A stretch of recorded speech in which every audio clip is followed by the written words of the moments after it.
What's up, you guys? It's your boy Hidden Gems Gamer, and I am back at it again. How is everyone doing this evening? Because I know I'm doing good, and I hope you guys are too. We are here tonight, and we are going to do some casting of AOC, and that's what I've come to do. So, I welcome you guys, and I thank you all for being here. Let's get right into it. We are here now looking for some games to cast. Again, I thank you guys and appreciate you being here. My name is Hidden Gems Gamer, aka Gems, and I do this here for fun as a hobby. I also hope to one day maybe make a side profit off of AOC, or not AOC, but off of casting and build a nice community. But for now, we are just out here taking it one day at a time and trying to do the best we can. And tonight, we are going to be catching some nice games of Age of Empires action, and hopefully, we can find something good to watch.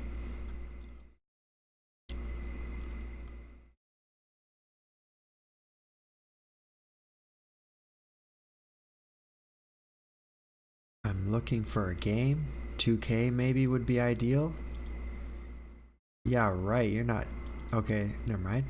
Yeah, there's a gentleman here who says that he is looking for a 2K game, but his rate is only 1600, so we're not going to really jump for that game because we're not 100% sure that the player is indeed in 2K, and we wouldn't want to waste our time.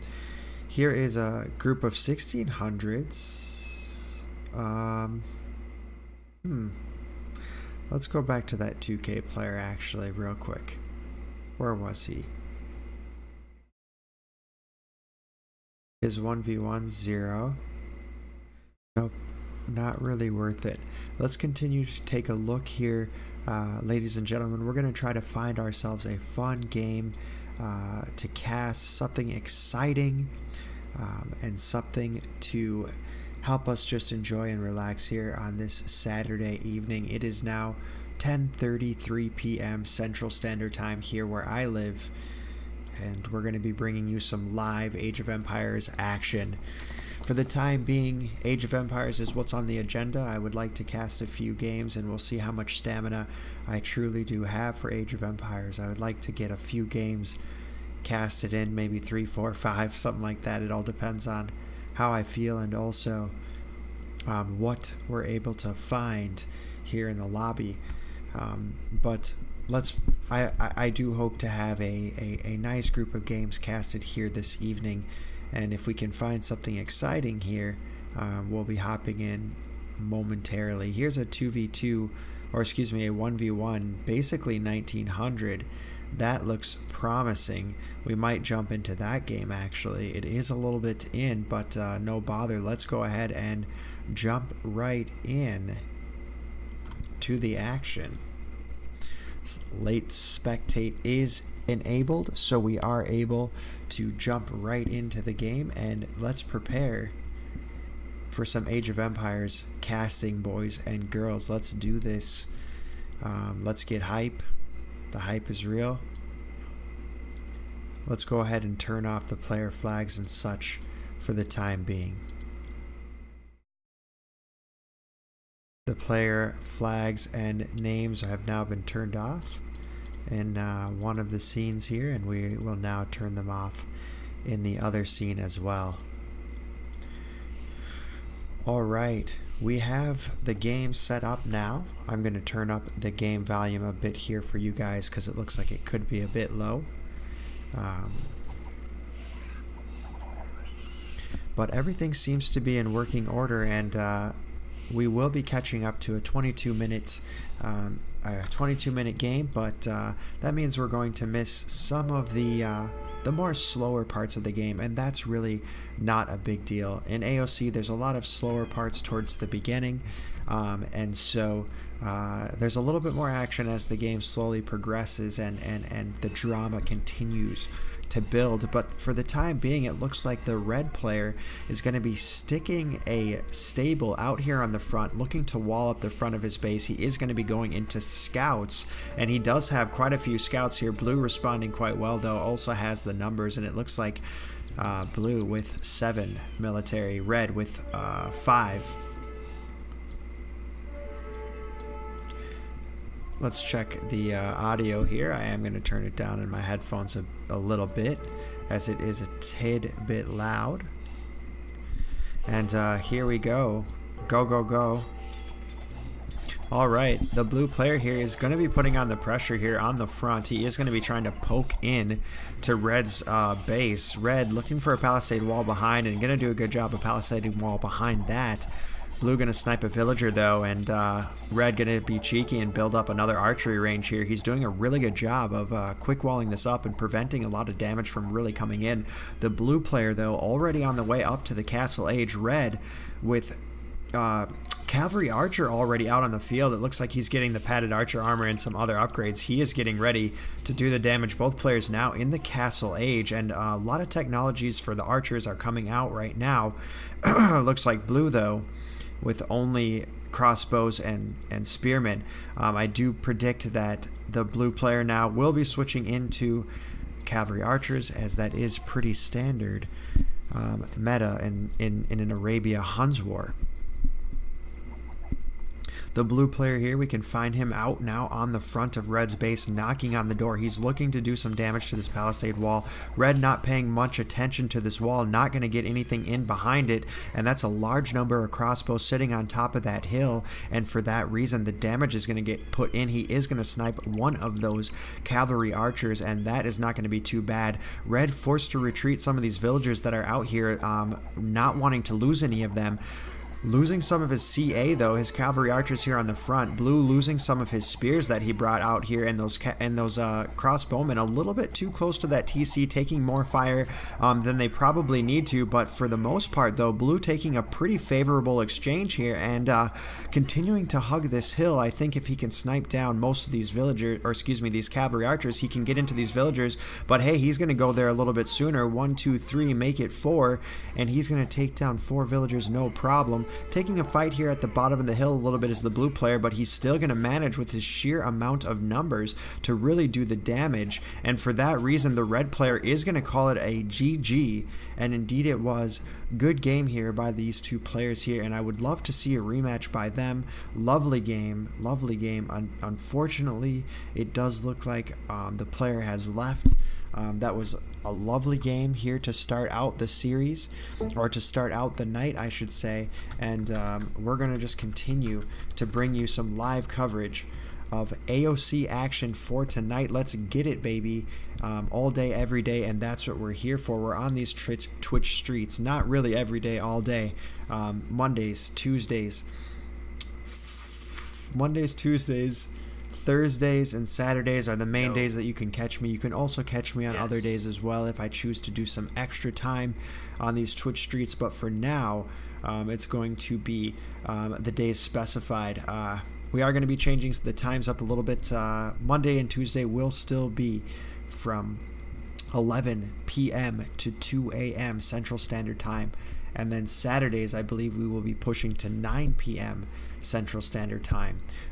But yes, continue to tune in to the channel, and we're going to continue to get better in our streaming and in our casting, and we're also going to hopefully get better in growing this channel, because I believe and I have a dream that this channel will grow, and it will. And so we're going to continue to just put forth the effort and do what is necessary to make that happen. And we're here to create a nice, fun, positive environment, and that's exactly what we're going to do. So again, welcome to my channel, Hidden Gems Gamer, Gems for short. We're here casting some AOC live action.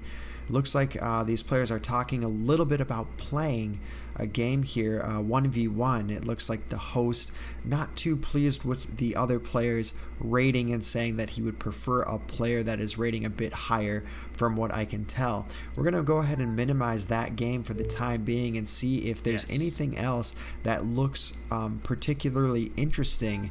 And even more exciting than the game that we're in. If we can maybe find some 2K games or something of that nature, we could really get things cracking with some nice 2K level games. Here we have one player who is locked into a game already, and it does not look like he is actually playing. Maybe he is just watching some recorded games, but hey, for now, it looks like we're going to be checking out a game between a 1500 and a 1859. I've never in my life would expect this, but hey, Genghis Khan is stepping up to the plate, and it looks like he indeed is going to have the cojones to step up here and put his life on the line against Anubis, the 1859 player. Again, welcome to the stream. This is Age of Empires 2, Age of Conquerors. This game has been out for about 20 years now, and it is not dying. Indeed, it is growing. Welcome to the community. If it's your first time here, I really encourage you to stick around, not just in my stream, but also in the other streams that are supporting this community, as well as just have fun in the different lobbies here, the new player lobby, the medieval siege lobby, even the custom games lobby. Age of Empires is a game that's been around forever, and the reason why it's still around is because it is a great game. It's fun, and on its most basic level it's very simple, but also in its most advanced levels it can be quite complex, and that's what makes it such an interesting game to watch and to play.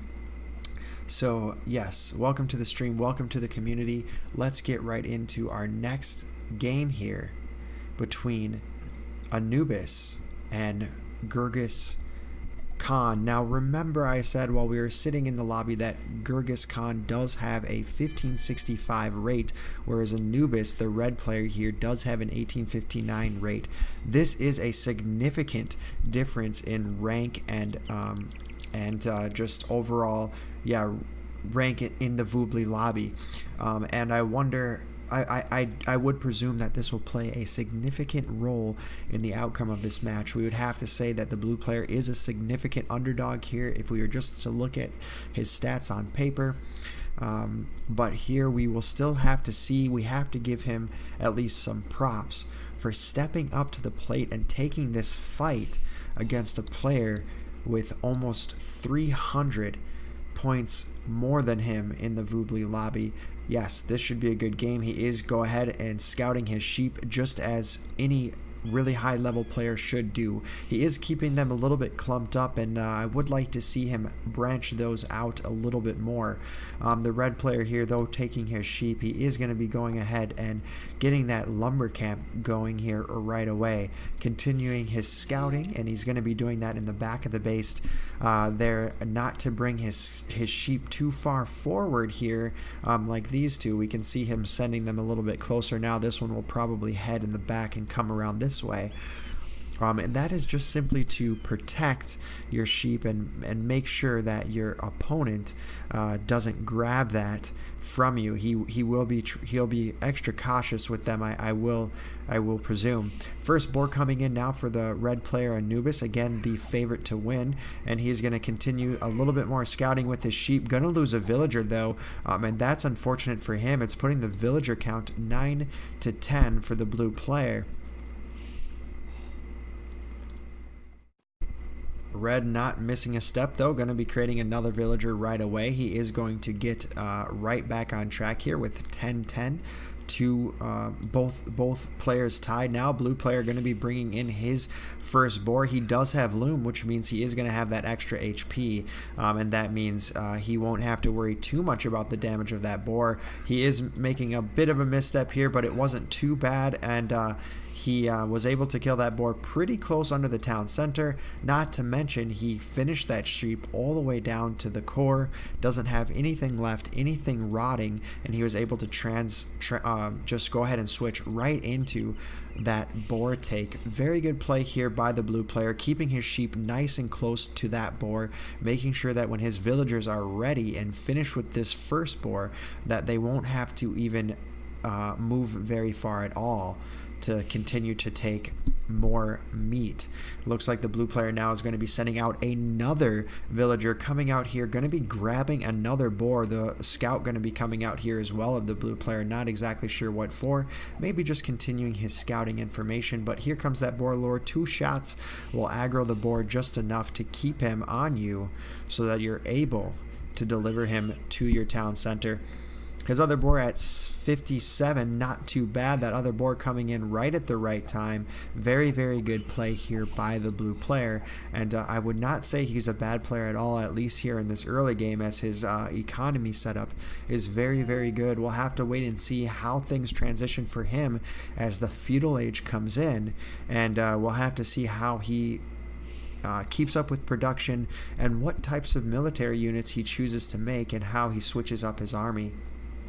The same is true also for the red player. We'll be keeping a close eye as he hits the feudal age, and we'll see what exact buildings he'll be choosing to make and what army composition he'll be choosing to go with here. These two players are going to be playing as the Huns, and we know that that is a very standard play here on the Arabia map.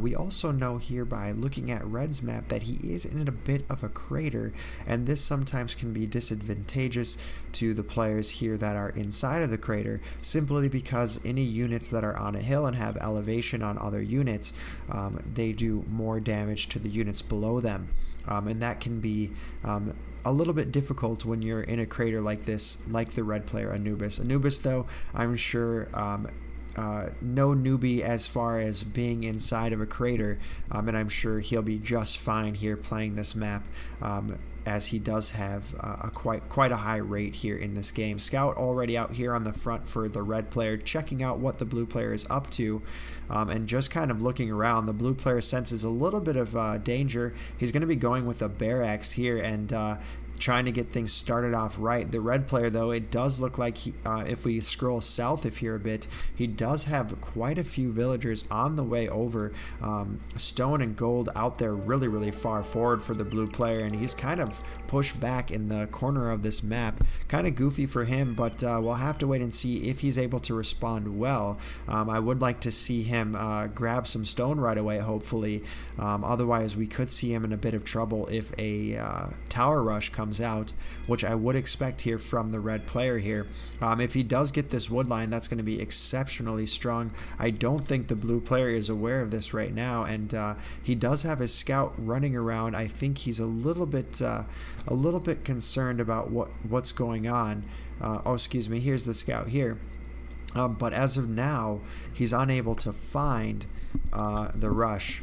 Feudal age coming in right now for the red player. That means he's now officially able to create a tower, and that tower is going to be going up really, really close to the wood line. I do believe it will be within range of that wood line. The red player keeping his scout nearby just in case. The blue player with the barracks, nothing being queued up in it, but the stable coming out now, and I think we'll expect to see some scouts here from the blue player. But things are going to be a little bit rough here for the blue player shortly, as a tower is now up in his base. The first tower, though, not really doing the damage, but it is going to protect the base of this other tower and allow this other tower to go up pretty safely. Blue still unaware of this tower rush, and by the time he is aware of it, it's going to be too little too late. He will lose this wood line here, using his villagers to fight, but now being forced to run back as he knows the damage is going to really come in as all those villagers go into that tower. Remember again that when the villagers are inside of the tower, it shoots a lot more arrows than it normally would. So that's why it's very important to put your villagers inside your towers when you're having tower fights, to make sure that those towers can do that extra damage and shoot more of those arrows.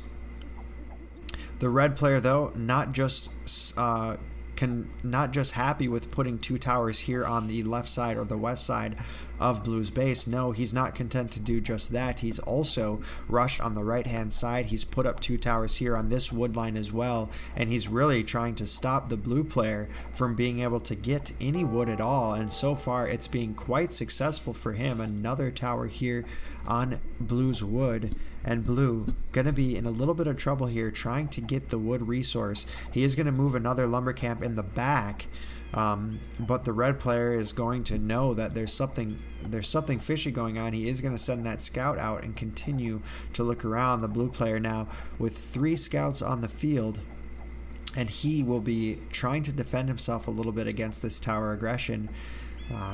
I do feel like the blue player is in a lot of trouble right now. Both of his stones have been kind of pretty much taken from him. He has some gold in the back and a stone back here, but for how much longer is that going to be secured? Red is already over here scouting around, and he is very aware of all the resources that exist in the back and the rear of this base, and he knows how important they are. As I say that, the red player is going to go ahead and lame these resources by building palisade walls over this gold, making sure that the blue player has no chance of getting those resources. Market gonna try to go up here for the blue player, but he's unable to quite get it up. He really needs to buy some stone. I think he's thinking about or buying some resources here to help defend against this tower rush, but it's not gonna really do enough. He doesn't have the resource income right now to really hold on as hard as he would like to. Slowly being suffocated by all these towers. The red player putting on the pressure here from both sides on blue's base.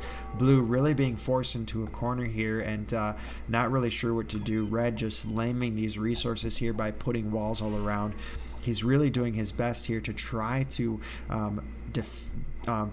prevent the blue player from gathering these resources. Another tower here to one of the last and few viable wood lines for the blue player. This tower is going to go up, and it will do the damage on this wood line here of the blue player. Red playing so aggressively, and this tower rush is extremely strong. Blue not really knowing what to do, kind of in full panic mode, and he has not really built any military or anything to really combat this. But again, another tower going to go up, and it's going to force the blue player again off of the last and final wood line that's in any decent range of his town center. Red continuing the laming here, making sure that nothing and no one will get through these walls and be able to reach this gold. Red playing extremely well. Blue able to snipe that scout though, gathering up all his villagers to attack and getting a kill, now building a mill and going to be seeding some farms back here. Looks like the blue player is going to finally build his first tower of his own here to defend this farmland and maybe defend a little bit at this wood line, but Red is continuing his relentless pursuit of tower conquering, and he's going to be planting another tower down right at this wood line and putting the pressure now on the blue player.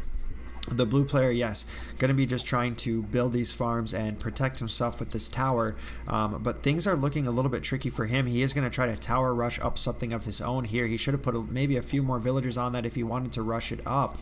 And he is going to bring a few more villagers now. Villagers are taking a little bit of damage here and there. He's going to lose one, but if he can get this tower up, it will be worth it. A little bit of micro now from the blue player, trying to run those villagers away and deflect some of that fire that's shooting at him from that tower. But that arrow fire is so strong, he is going to go ahead and run away some of these low villagers.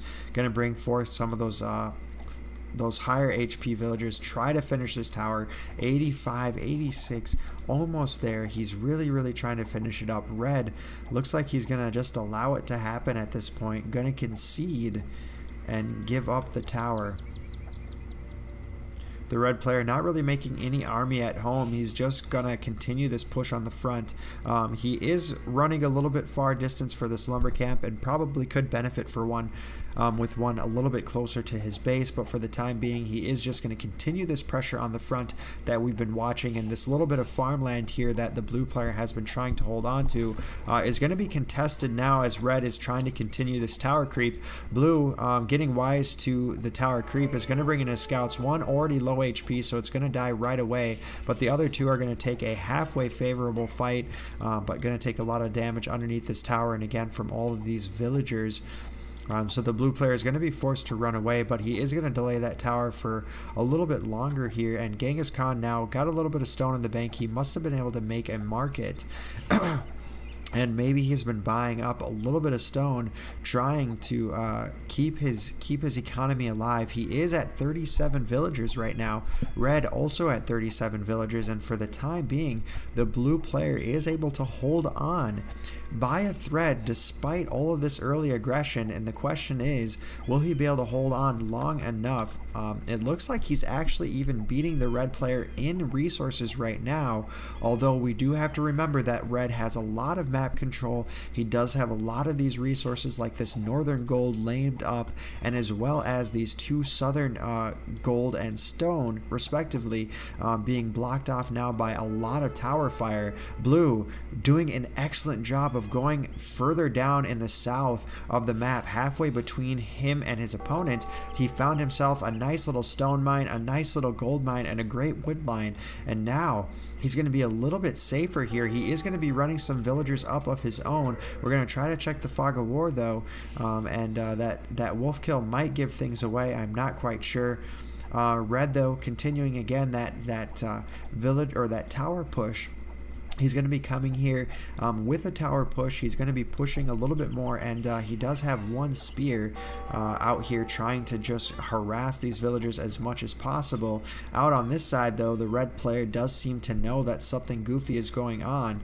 If we switch to his perspective and check out the fog of war, he does know that these are going to be important resources, and he must be trying to lock those down. The blue player, unfortunately, I do not believe is going to spot this, and well, he can see it, but I think he won't notice it in time. And red is going to pay blue is going to pay red back for all of the trouble. And will this wall go up? It actually will not. Well, it will go up, but 3 villagers will get in first, and that is going to be very, very strong here from the blue player. And if he's able to get the quick wall, he needs one more palisade wall. There it is, and he's able to completely wall himself in and get that tower up. Excellent play by the blue player. Going to be putting another tower here in the back of the base. 43 to 41 villagers, and wow, the underdog here is playing so well, and despite all this tower aggression is able to hold on for dear life. He actually has beat his opponent to the castle age, and fletching coming in for him already. I do expect archers or CA to be the unit of choice for him as he gets up to the next age. We'll have to wait and see how he decides to play it. Red still relentless with this tower push.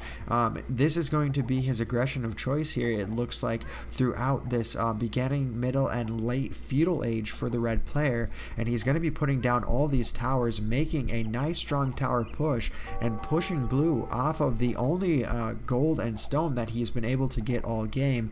This could be a little bit frustrating for the blue player, but again, the blue player now on his way up to the castle age, making it there just now, and the red player still needs to click up, and he's going to be quite a couple minutes here behind now. The blue player not letting these walls affect him. He's going to continue the tower push himself. He's going to get another tower up here in this wood line now of the red player, and he is returning the favor for all the aggression that the red player put on him. He's going to be building some towers of his own and putting the pressure on the red player. Not quite sure what to do. Looks like he's thinking about maybe some knights or some scouts. It looks like knights. He has clicked up to the castle age, and these knights could be very, very devastating to the blue player, especially to these villagers out here, unless he runs them to this tower, which definitely is a viable plan for him. We may see him do that. Taking a look here, the blue player with all the towers is still surviving. Again, he's at 40 villagers. Red's at 42, and he's holding in there just fine. I'm not really quite sure what his plan is going to be as he's clicked up here to the castle age. Some players choose to go for a a boom, and I kind of wanted to see the blue player here make some town centers, really out boom his opponent, take advantage of that really early castle age time compared to his opponent, and take advantage and get a nice economy rolling, and then start to build some military. Instead, it looks like the blue player may be choosing to make a couple knights, and he is going to be trying to take some of this gold out on the front. But remember, the red player is going up to the castle age right now as well, and he's probably going to be shifting into knights as well. So this game is heating up. It's hard to say who could be the victor. All the resources on the map have towers surrounding them everywhere, and these players are just playing a very interesting game here, fighting over map control, fighting over resources.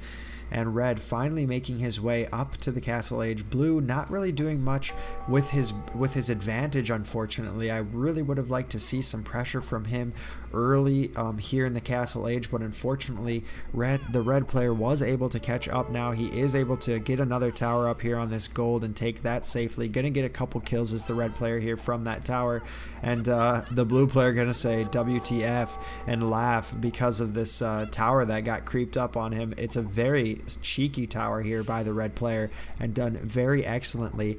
It looks like another stable going to be coming out now for the red player, and as we anticipated earlier, we did anticipate these knights. I would expect to see a couple of them coming out of the stables here, and they do look like they're going to be coming out right now. The blue player already with a couple of knights, and he's going to be getting that first level upgrade here for these knights, now going to be giving them that +1 defense. Red already a little bit prepared though, going to have a couple of spears and a couple of knights of his own, and so for the time being, both players kind of canceling each other out and not really able to do all the damage that they might want to do. Blue being forced all the way across the other side of the map, simply just to be taking wood. All of his wood lines really getting pressured. Again, I would really like to see another town center here by the blue player. I would really like to see him taking advantage of a stronger economy, but that has not been the case. It does look like red has been kind of closing the villager gap here, or widening it, I should say, with 46 villagers now and 36 for the blue player. These towers have been the story of the game. They haven't really done amazingly a whole bunch of damage, but what they have been doing is they have been holding off all these important resource areas here for the blue player, and that's in favor of the red player.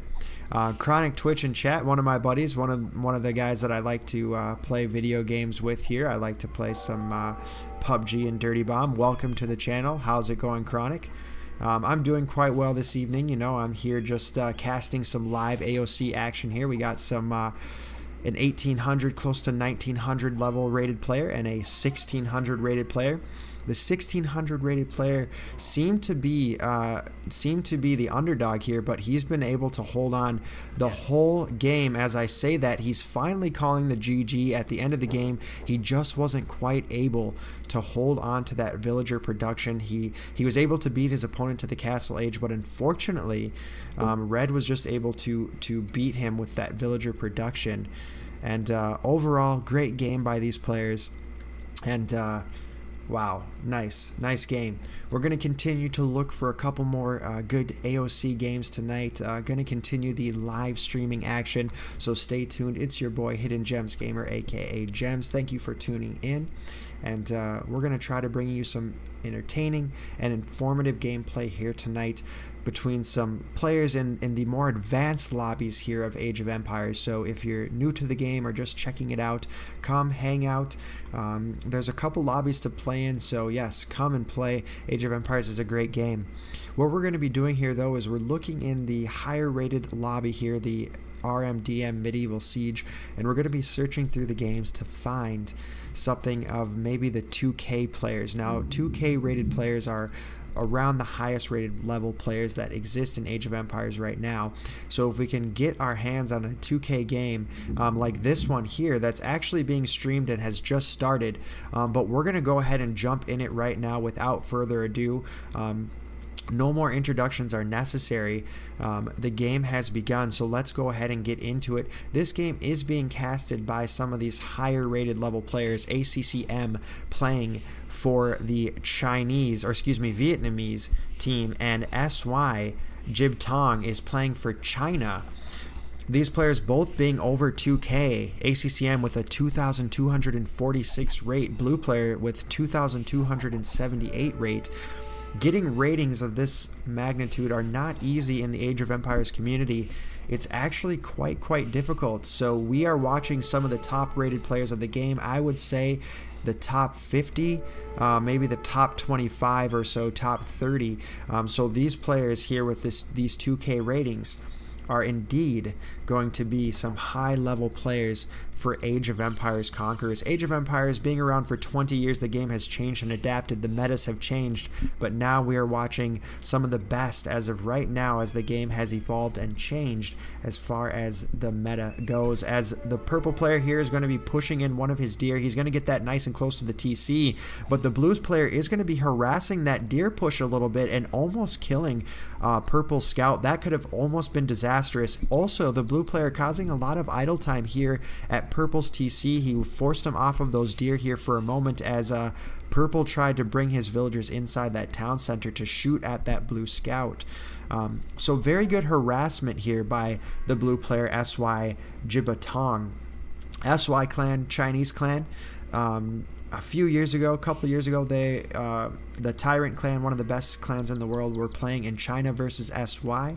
SY was able to win. There was about a $20,000 prize pool in that tournament. So yes, AOC is still alive and it's still growing. So yes, I'm glad that you guys could be here with us today so that we can experience some of this live AOC action against these high rated players. It's going to be incredibly exciting to watch. If we look at the villager count already between these two players, now remember, villager count is very important, and when I talk about villager count, what I mean is how many villagers a player has. And the reason why that is important is because the more villagers you have, the more resources you can collect, and the faster you can get a stronger economy. And the faster you can get a stronger economy, the faster you can get a stronger military.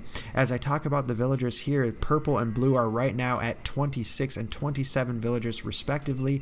Only going to be a 1 villager difference between the two players. The purple player going to be trying to harass a little bit here as we look at him poking at these walls. These walls have enough HP to hold these scouts out long enough, but the blue player is going to be forced to build some walls behind it and just protect those his base from these walls coming in. As we see these walls around blue's base, we know that he's really focused on what's called a fast castle strategy. That strategy is typically to spend as little time here in the feudal age as possible and make your way to the castle age so that you can get a couple other options open to you. Some of the things that players will typically do when they hit the castle age is either go with knights to be really aggressive, or they might go into a boom and try to get a very strong economy by building more town centers, increasing the amount of villagers that they have. But again, it looks like Jib Tong, as we switch to his perspective and look at his villager count at about 30, perfect amount of villagers to go up to the castle age. As we say it, Jib Tong clicks his way up, wheelbarrow coming in now for ACCM, and that's going to make it so that his villagers are able to be a little bit more efficient with their resource collection. The purple player now here going to be poking on this south side of the map, going to be doing the damage to these walls. The blue player going to be smart to this. He's going to build a couple houses behind. That's going to protect these walls and make sure that the purple player is not able to get in. Again, I talked about this fast castle strategy by the blue player. We see that he is beating his opponent here to the castle age by quite a bit. His opponent has still not clicked up to the castle age, and one of the ways that to be successful, to have a successful castle age, a fast castle, it's really important to typically wall up your base so that because you're not going to be focusing on military. You're going to be focusing the early part of your game on economy and trying to just boom your economy. Here, the purple player has taken a different strategy. He's gone a slightly aggressive. He spent some of his food that he would have used to go up to the castle age, and he's using it to be aggressive with these scouts. Now, Unfortunately for him, he was not quite able to do the damage here against the blue player, so these scouts have kind of been a waste, but they are causing a little bit of idle time here and there as the blue player has to come and run up and build walls up against this. Purple finally getting in. As I say that, he's going to rush into this gold mine, and blue almost going to box himself in. He's going to be able to box around one villager and snipe him down for sure. Will he get the kill? Oh my gosh, blue able to run that villager in, no problem. He's his villager is going to get away. Blue going to make a camel, the perfect counter here versus these kind of weaker scouts here, these feudal age scouts. And blue responding very, very well to this aggression. Again, we saw him go for that fast castle age. He did beat his opponent to the castle age by roughly a minute or so, and that's going to give him a significant advantage to new buildings and new technologies as he's reached the castle age before his opponent. Looks like he's going to be making some defensive camels right away, and I really do like this play here by the blue player. It's going to be very nice to just protect his base and give him that little added protection, as we do see him coming with his second town center. So he's building the first town center for himself, now going to be on to 2. And it looks like he's going to be going for a bit of a boom strategy. Purple just now getting that castle age coming in, going to be doing a little bit of walling himself, and we'll have to see if he's going to be deciding to go aggressive or if he's going to be going with a more booming of a strategy. Right now, though, on the front, looks like blue and purple are just going to have a few scouts just running around, roaming the map, looking for information, it looks like, and maybe sniping a few lucky kills here and there for the blue player. But for the most part, not too much action on the field. Purple still has a few scouts alive, has now made a few camels here to mix up his army composition as well. Blue with 5 military, not quite sure where they are. One scout is here. He's going to die really, really fast to those camels. Again, camels have a bonus versus mounted units, so that's going to be very strong here for the purple player. The blue player now just going to be building some defensive camels here back at his base. He's going to keep a few camels at home to try to defend himself. Monk coming out, not going to be the best unit choice versus these scouts, as scouts do have a bonus against monks, and that scout, those scouts are going to be right there and ready for it, going to snipe that monk, and that's a very, very strong play for the purple player. Scouts cost 80 food, a monk costs 100 gold, and purple was just able to kill a monk and waste that 100 gold for basically free with a unit that is far less superior than a monk. So great play here by the purple player, causing that death here to that monk, preventing him from picking up this relic, which is passive gold if he's able to get it into his monastery.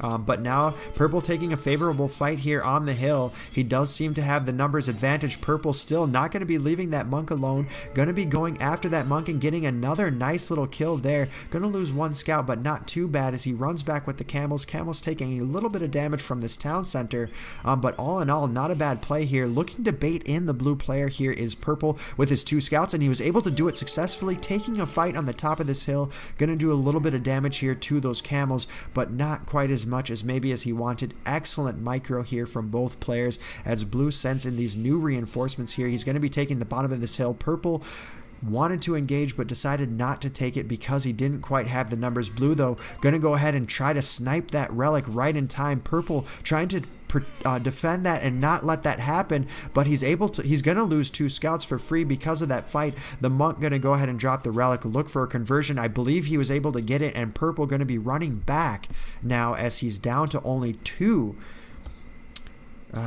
camels at home. Great play by both of these players. We do see ACCM going to be collecting a lot of stone here, and I really, really love this play by him. Looks like he's going to be putting up a castle soon. We're going to see one of my most favorite units, Mangadai, here very soon. Mangadai are basically cavalry archers. They shoot extremely fast, and they do extremely high damage. They're a very, very strong unit, and they're a great unit here, or a great unique unit for the Mongols. Mongols, again, one of my favorite civilizations as well, so very fun to watch. Here we have a mirrored civ matchup, so it is Mongol versus Mongol here on Arabia. China versus Vietnam. SY Jib Tong in the blue for China, with one of the strongest clans in the AOC community, as China SY. And also our boy ACCM, a longtime player of the game here. I've at least been seeing him playing for a year. I'm sure he's been playing for longer than that. And both of these players surpassing that 2K milestone for rating in the Voobly lobby, which puts them in the upper echelon of players. So again, we are watching some high-level Age of Empires action right now. It doesn't get much better than this. Purple going to be bringing in one of his relics on his side, and that's going to be really beneficial for him. He does have quite a few monks, monk train coming in here for him as well, and it does look like he's going to be running forward with quite a few villagers. Looks like he's going to be dropping a castle. I talked to you a little bit about him collecting that stone. He needed 650 of it to build this castle. He does have it now. If we switch to Jib Tong's perspective, he only has 145. He's going to be a little bit slower to collecting that stone, and we'll have to see how that plays as a factor in this game, as the purple player is going to have his castle up a little bit faster than the blue player. Blue player going to be seconds ahead, 8 seconds to the last and final age, the Imperial Age, to the purple player. It looks like fletching coming in for both players, ballistics coming in for purple, bloodlines coming in for both players, bodkin arrow. These are all technologies that are going to increase the firing accuracy, the damage of arrows. It's going to increase the HP of mounted units. We're seeing just basically that higher damage for archer type units, and that higher accuracy for archer type units, and also again that higher HP with bloodlines that you research at the stable. And the reason why we're seeing those technologies is players are going to be in a Mongol war. They're going to be making these units called Mangadai. Here you see them down at the bottom of my screen. He has one of them in his castle now, and another one is being made. But these Mangadai are no joke, and you know, in the AOC community, we call it a death ball, or a Mangadai death ball. So let's say a player is able to mass up 40 of these, and they have 40 of them running around the map. That is a Mangadai death ball, and when you get enough of one unit together, it can really be difficult to destroy and get that unit off of the map after there's so many of them. Here it's kind of a rush between these two players to see who can really mass a larger army first, and really do the damage here. Blue and red, or excuse me, blue and purple, both about equal as far as military count. Blue with a few more camels, it looks like, but he also is going to have his castle out now, and is going to be switching into those Mangadai and making some of them. Purple, again, looking very strong. It looks like conscription coming in for the blue player. That means units are going to be made a little bit faster from all buildings. Bracer coming in for ACCM. That's going to give him that extra range and that extra attack on his archer units, and also ballistics now coming in for the purple player. That's going to give him that better accuracy when he's shooting at moving targets. That's extremely important when you're shooting at horse units and things of that nature. Second castle now coming out now for the purple player. Again, he's going to be going with a lot of those Mangadai, and we do see him now with the trebuchet. These trebuchets are going to be used to destroy any castles near him and try to take those down as effectively and as quick as possible. The purple player going to be taking this gold out on the front, and that means he's going to be able to get even more Mangadai and even more trebuchets as time goes on. Both players researching elite Mangadai right away, and I believe that's just going to give their units more HP and more attack, those elite Mangadai being extremely strong. I also believe it gives them a firing speed bonus as well, which really improves the strength of those Mangadai as they fire even faster. Trebuchets, though, out on the front here for purple, and that's going to be really strong when the trebs get to pop and the castles get to drop in. Purple already with 3 trebuchets, 2 firing, 1 about to be set up. Blue with a huge, a small little ball, though, starting right now, though, with a lot of Mangadai and a lot of camels, and if he takes a smart fight here, things could be favorable for him. He is able to kill, it looks like, a few units for free, sniping a monk here from long range, and if he takes a favorable fight here. He could snipe some of those trebuchets. Purple doing a great job of making this catapult here in the back, and that catapult is a perfect counter for Mangudai, and it's going to keep them at bay a little bit here. Purple going to use those trebuchets to snipe this little outpost, and that's going to take away some of the blue player's vision, so he's not able to see as much as he used to be able to see. Castle going down for blue, and that's really unfortunate for him. Castles are great units to kind of hold areas of land, and additionally he really needed that castle to build as many Mangudai as he could.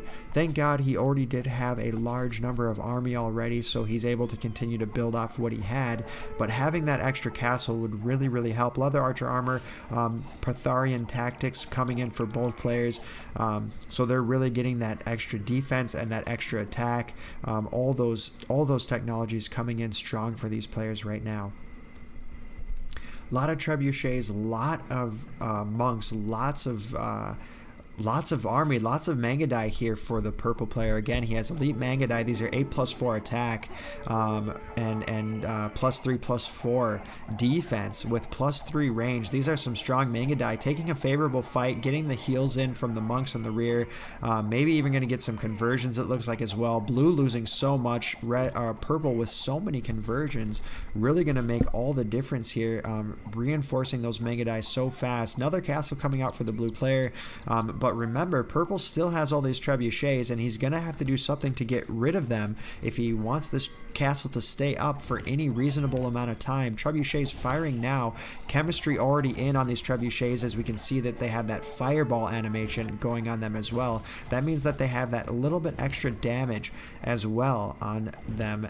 So yeah, chemistry in for the purple player. Looks like scale barding armor and light cavalry coming in for purple as well, so he's going to be throwing in some scouts for harass, looking for some kills in the economy of the blue player. Going to be running up to this gold mine now, sniping 1, 2, 3, make it 4 villagers going down, and purple knocking at the door of blue. Going to be doing all sorts of damage to the economy, really killing a lot of villagers. 101 and 93 for purple right now.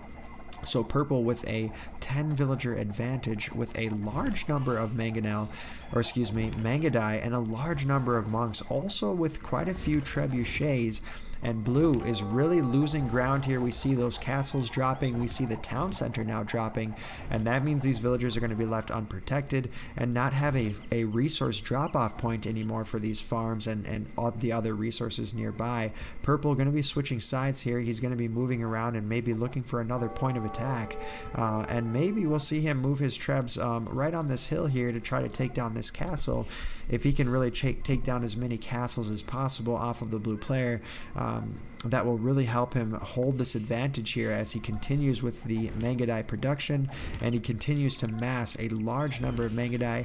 Just as I said, the trebuchets are going to be targeting this castle here. He didn't quite hug the hill as I thought, but he is going to be taking down this castle, and before you know it, this castle will be going down. Blue going into Hasar. We do know that the Mongols get extra line of sight on their scouts and their cavalry line, or their scout cavalry line, excuse me, so that really gives them a few bonuses there. But besides that, I don't believe they have many more bonuses for their light cavalry line. Looks like blue is going to be making some skirmishers, and skirmishers are indeed a good unit to make to counter any archer or cavalry archer type unit, but you do need quite a few of them massed up to really be able to do the damage, and right now blue just does not have the numbers to hold on here as much as he would like. He is producing here from all of these archery ranges. We are going to see him with 2 castles in the back, so he's not ready to give up right now, but purple with a 40 military advantage right now and pushing the pressure more and more on this front. Purple continuing to do the damage, going to get in this wood line here, sniping tons of villagers.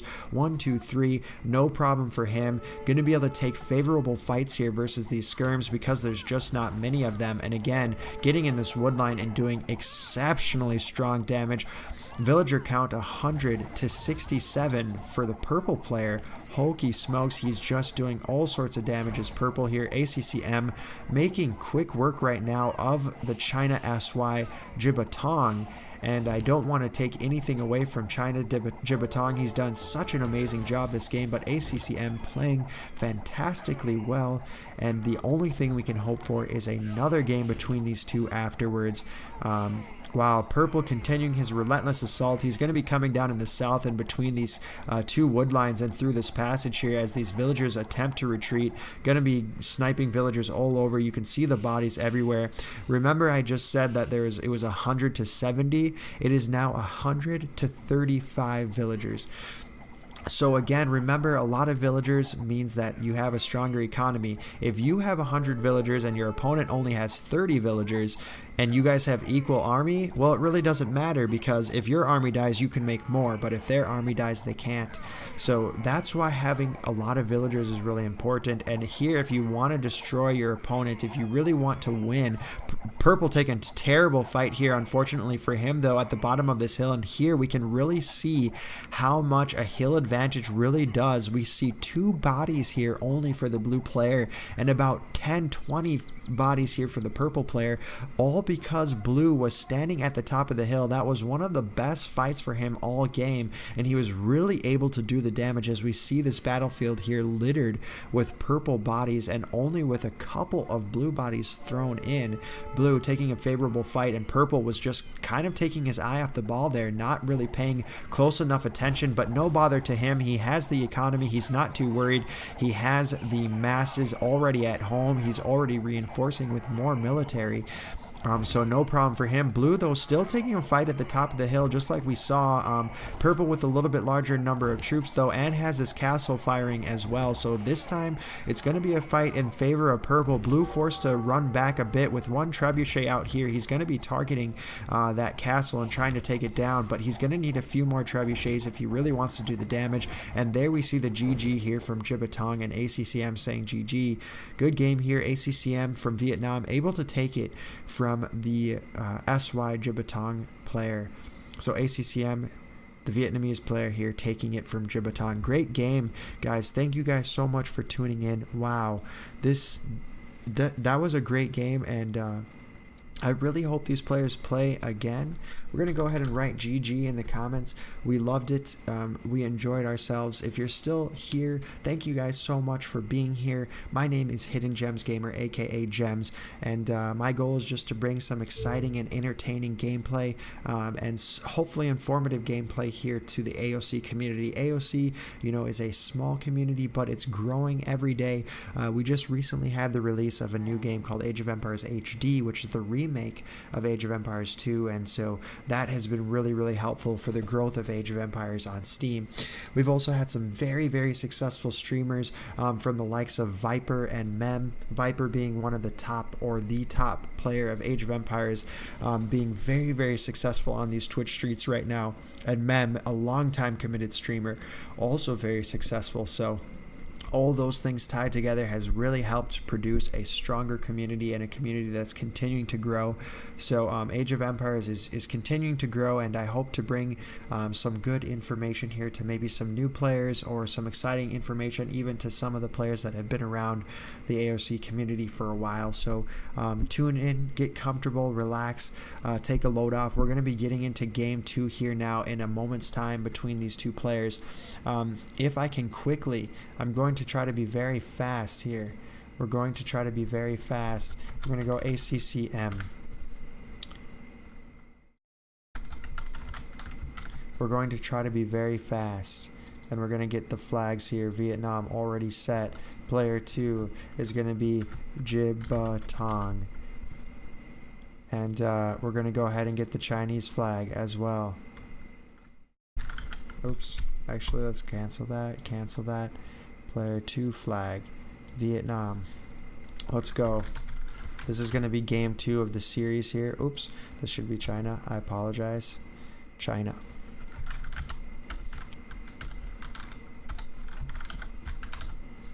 China. And let's go ahead and turn everything on. We now have a series to cast. It's not just going to be, doesn't look like it's just going to be one game. ACCM versus Jibatong. Let's go ahead and update the score as well. Here it is going to be 1-0 now, or 1-0 for ACCM, the Vietnamese player. We're going to switch scenes and also make sure to turn on the score and such here so that you guys are able to follow along, and so also I'm able to follow along with where we're at. So again, I welcome you guys to the stream, and I hope you guys are enjoying yourselves. We're going to continue to bring some more AOC action. I intend to do a few more games tonight. I'm really looking to just get better and improve in my casting. So we're going to continue to make a conscious effort to do that and get better and bring exciting content for you guys, and bring a good and fun atmosphere for us all to hang out and enjoy ourselves. My camera is always the bane of my streaming existence, but we will muscle through it. We will make it. We're committed. We're committed. All right. I have a bit of an itch here on my ear, so excuse me while I itch it. And we're back, boys. We are back. ACCM versus Jibatong. Jibatong from the SY clan. Let's take a look and go back to the game lobby for a moment. It's going to give us a little bit more insight on these players, as the beginning of the game, again, is a little bit more slower. I say that often in my streams. So we might miss a thing or two, but let's just take a look. If we look at ACCM, remember he's 2263 in 1v1s. He has 673 wins and 533 losses. His team game rate is 2010. He has 1,774 wins and 1,377 losses. Those are the kind of level of players that we're playing with right now. Jibatong, 1v1s, he's at 459 wins and 433 losses. His team game rate is 351 wins with 263 losses. 1v1 rate 2261 and team games rate 1984. So yes, there we can see that it looks like ACCM, like I said, he has been around the block for a while. He is a veteran player. And for that reason, I had to make one small adjustment here, boys. I didn't notice that my cam wasn't all the way down. So let's bring that down. Hopefully we can fix this really fast. I do apologize, guys. I've been trying to get things right more and more with the stream. So hopefully, yeah, that looks a little bit better for the time being. This will work. Actually, I'm going to just make the name a little bit more down on the frame there. I think it looks a little bit crisper that way. So we're going to leave it like that. I do still have Chronic's chat there that says, "How's it going, Hidden Gems?" I decided to make it so that would stay. I think I will make it so text does disappear after a certain amount of time, just so that people's messages don't linger forever if they don't want them to, or for whatever reason. So that's something we may change in the future. But for now, it looks like we're going to be seeing a rematch here between the purple ACCM Vietnamese player and the blue Jibatong Chinese player, who's from the SY clan. Both players actually playing a Vikings war, which is quite interesting. Vikings being not the most viable land civilization. They excel extremely well on water civilizations as they get cheaper ships and other various things that make them a bit more advantageous on the water maps. But as far as land maps go, they're not the strongest civilization. Now, when you're playing a mirrored matchup, when your opponent is playing the exact same civilization as you, now there really are no advantages or disadvantages between civilizations, which makes for a more interesting game. Now, with the Vikings, if we talk a little bit about what the meta is typically for the Vikings, Usually the Vikings will go into archers in the middle to late game. They'll go for Alberlus, which is the highest upgrade for archers. It's the highest unit. You get that in the Imperial Age. They'll get all the attack upgrades from the blacksmith, all the defense upgrades from the blacksmith, the different upgrades from the university for archers. So all the archer-based technologies are typically what players will do with the Vikings, and then they'll typically go into rams, because rams are very good against archer units, and they also do very good against buildings. So that's typically the meta for a Vikings war. But purple doing something a little bit out of the ordinary here. He has gone forward with a drush, which is normal. That's when you bring forward some military in the Dark Age. It's called a drush. But not only has he gone forward with a drush, he's also gone forward with some villagers, and that is typically not always the case with players. It's kind of an aggressive play, but it makes for a more exciting game. Purple going to be going aggressive this game, and he's going to be going forward with a tower. It looks like purple has the man-at-arms technology coming in, and he is going to have man-at-arms now. We see these militia being a little bit more strong, but blue responding very, very well with the tower of his own, and he's going to be able to do the damage. Purple going to be moving his tower back a little bit, deleting the one that he had here, and now building one a bit further back. Double bit X now coming in for the blue player, but the blue player responding so well to that tower, and now he's going to be going double archery range, just as I was talking about a little bit before, as I said that Vikings typically will go into archers right away. I am a little bit surprised here by the double archery range. Now, archery ranges, I believe, cost either 150 or 175 wood, which means that's a few less archers that the blue player would be able to make.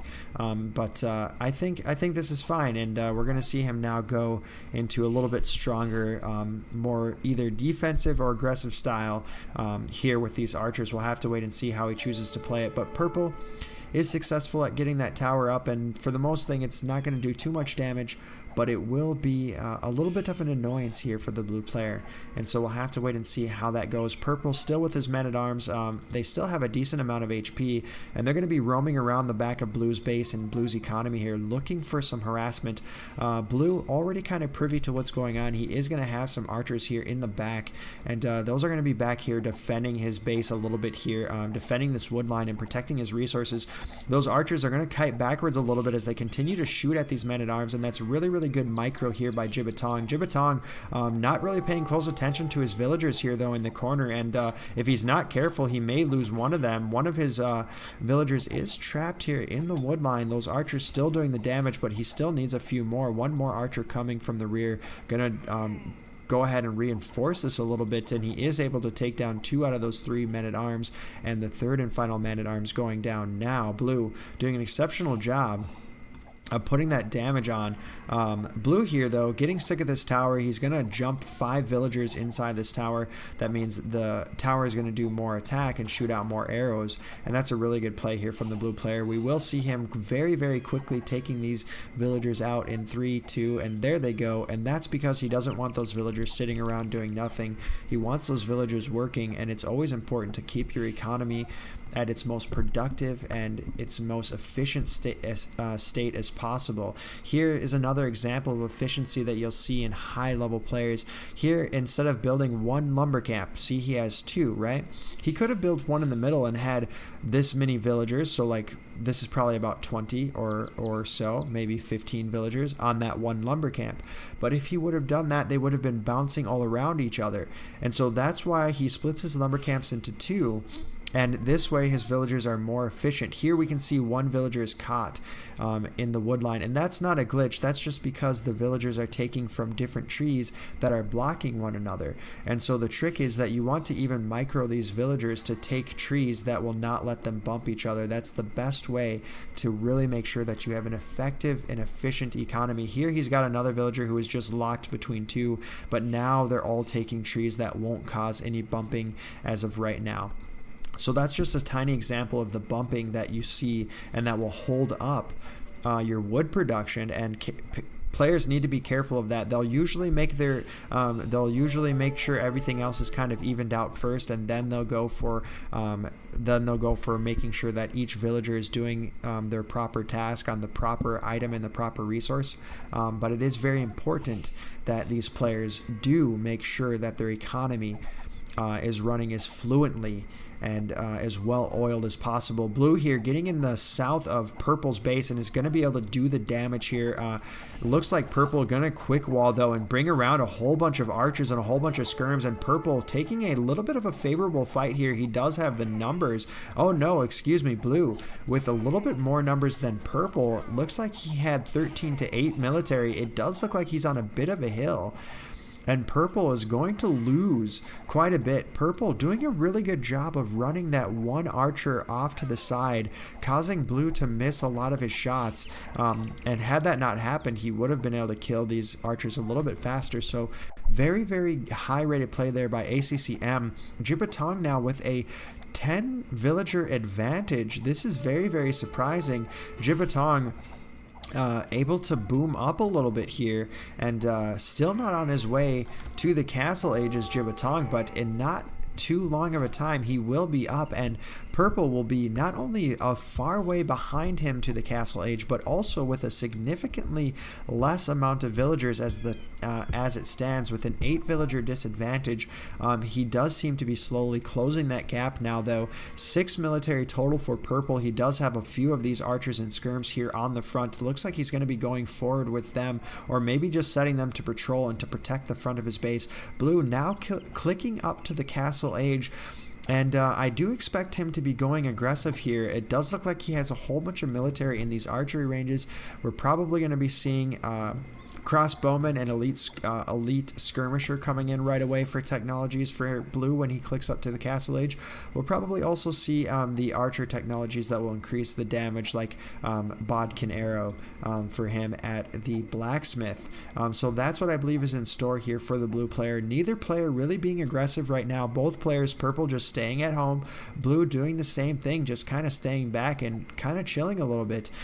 But blue, again, with what seems to be a more superior economy at the time, and also he's going to be beating his opponent here by quite a large margin so far, up to the castle age.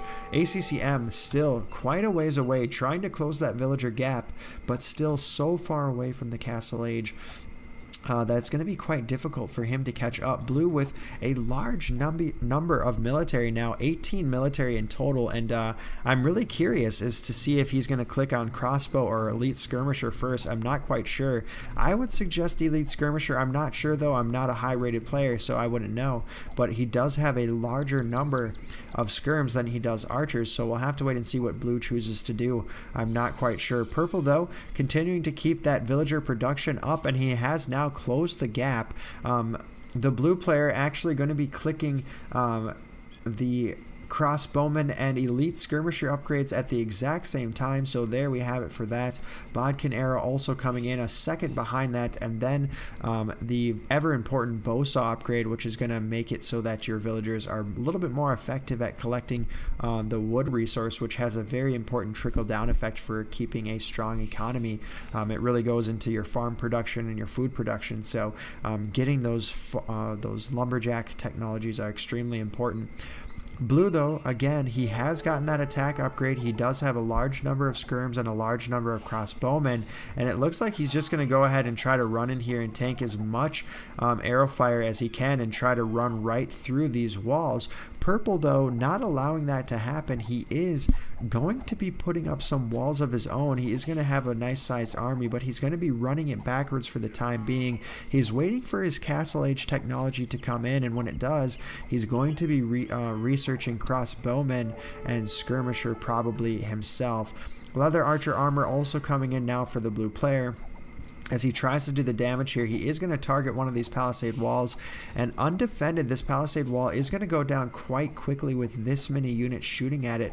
Purple, though, already prepared for this attack. He is going to be putting up another wall here in the back, and this is going to force the blue player to have to funnel through this town center and take all sorts of damage if he really wants to get into this economy. Remember, the blue player and the purple player's goals are really to try to get in and damage the other player's economy. If they can damage the economy of the other player, they can continue to have an economic advantage over that player, which means they can continue to have a military advantage over that player.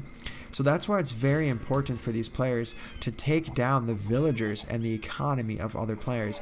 Here we see blue running past purple, and instead he goes into this woodline and snipes as many villagers as he can. Right now, with quite a villager lead, 57 for blue, 39 for purple, and blue taking a really favorable fight here despite the fact that he could have taken it before purple had all these upgrades. He was able to kill a lot of villagers, and so far he's exchanging quite favorably versus the purple player.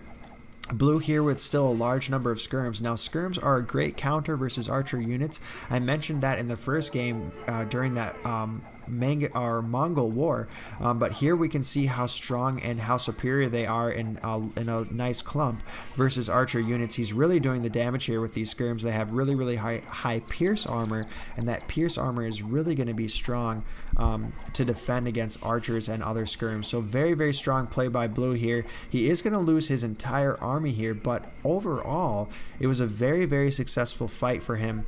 Now, another thing to keep in mind in Age of Empires is that fights are okay. You can lose units in a fight as long as you took a more economically favorable trade. And what I mean by that is let's say you take a fight and your opponent loses 10 units and you only lost 5. Well, economically speaking, you wasted less money, you wasted less resources than them. So anytime you take a more profitable or more favorable trade in Age of Empires, you are doing something to increase your odds and your chances of winning, and or hopefully widening the gap between you and your opponent as far as your economy, as far as your military, as far as your resources go. So that's why it's very important.